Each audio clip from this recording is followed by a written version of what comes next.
Hi guys, హకూనా matata. నేను roasted chana చాలా ఎక్కువ కొనేసాను. అందుకని ఇడ్లీలోకి, రైస్‌లోకి తినే పొడి చేద్దాం అనుకుంటున్నాను. అందుకని పచ్చిశనగపప్పు, కందిపప్పు, ఫ్లాక్స్ సీడ్స్ మంచిగా పాన్ ఫ్రై చేశాను. అవన్నీ కలిపి మిక్సీ జార్‌లోకి తీసుకొని, కొన్ని ఎండుమిరపకాయలు వేసుకొని మంచిగా కోర్స్ గ్రైండ్ చేసేసా. కావాల్సినంత ఉప్పు కూడా ఇందుట్లో యాడ్ చేసేసుకొని, పొట్టు తీసిన చనాని అందుట్లో యాడ్ చేసేసి మళ్ళీ కోర్స్ గ్రైండ్ చేసేసాననమాట. కావాల్సిన వాళ్ళు ఎండుమిరపకాయలు అవాయిడ్ చేసి కారం కూడా వేసుకోవచ్చు. ప్యాన్లో వెల్లుల్లిపాయలు, జీలకర్ర, కరివేపాకు వేసి మంచిగా ఫ్రై అయిన తర్వాత ఇందులోకి మనం పొడిని యాడ్ చేసేసుకొని మంచిగా కలిపేసుకుందాం.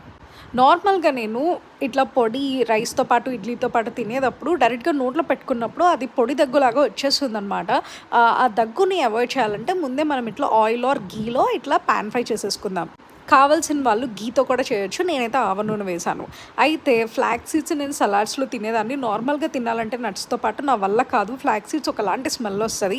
అందుకని చెప్పి హెల్త్ బెనిఫిట్స్ ఎక్కువ ఉన్న వాటిని మనం అవాయిడ్ చేయకూడదు కాబట్టి పుట్నాలు అండ్ ఫ్లాక్స్ సీడ్స్ కలిసి rich in fibre, rich in protein, లో ఇన్ ఫ్యాట్ అనమాట.